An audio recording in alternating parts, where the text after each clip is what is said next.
Hello everyone, আসসালামু আলাইকুম। Welcome to travelling with Subarna Naushin. আজ চলে যাব গাজীপুরের সবচেয়ে বিখ্যাত সাফারি পার্কে। কিভাবে যাবেন, কত টাকা ভাড়া, ভিতরে টিকিট, সব কিছু নিয়ে আজকের ভিডিওটি।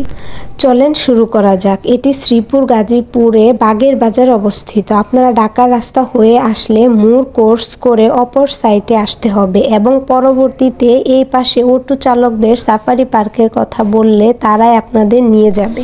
জনপ্রতি 20 টাকা ভাড়া পড়বে। এই পার্কটিতে যেতে যেতে আপনারা খুবই সুন্দর প্রাকৃতিক পরিবেশ উপভোগ করতে পারবেন। এই তো আমি গল্প করতে করতে চলে আসলাম পার্কটির সামনে। এটি হচ্ছে তাদের টিকিট কাউন্টার। জনপ্রতি তাদের টিকিটের মূল্য 50 টাকা শুধু পার্কিং এর জন্য।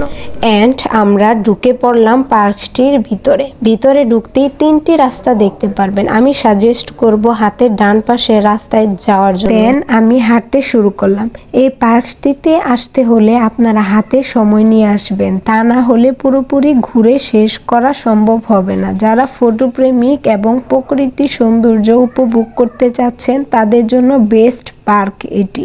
আর একটু সামনে যেতেই আপনারা পেয়ে যাবেন পার্ক। আমি ডান পাশে হাঁটতে হাঁটতে চলে আসলাম সাফারি কিংডমে।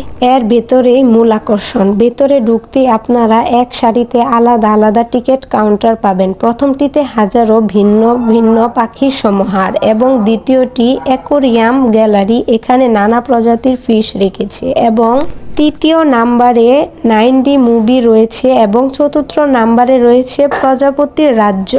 আমরা 9Dতে প্রবেশ করি, টিকিট 100 করে। এটিও এখানে আকর্ষণীয় একটি পার্ট। এখানে ভিডিও নিষেধ ছিল এবং পরবর্তীতে চলে যায় প্রজাপতি রাজ্যে। এখানে টিকিট ছিল 60 টাকা করে। ভিতরে ঢুকতেই আমি শিহরিত হয়ে গিয়েছিলাম। এখানের ভিউটা ছিল এক কথায় অসাধারণ। ফটোশুট এর জন্য বেস্ট একটা পার্ট ছিল এটি। ভিতরে প্রতি সৃষ্টি, মৃত্যু ইত্যাদি নিয়ে একটি হল রয়েছে।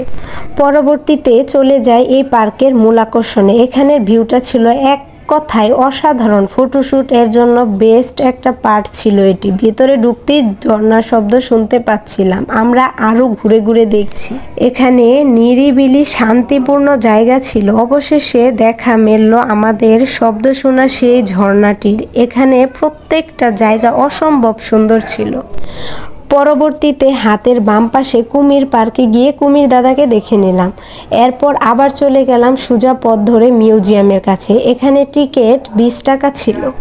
এক কথায় সামুদ্রিক সব প্রাণীর অস্তিত্ব এখানে নিজের চোখে দেখতে পারবেন। এন্ড এই মিউজিয়ামের পথ এত শান্তিপূর্ণ ছিল বলার বাইরে। এরপর হাঁটতে থাকি অন্যতম আকর্ষণীয় ঝুলন্ত ব্রিজের উদ্দেশ্যে।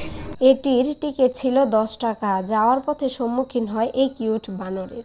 এই তো এটি হলো সেই ঝুলন্ত ব্রিজ। ব্রিজটি বাতাসের সাথে সাথে ঝুলতে থাকে। এই পথ ধরে হেঁটেই পেয়ে যাবেন খাবারের স্থান, ফুচকা, চটপটি সহ আরও অনেক আইটেম।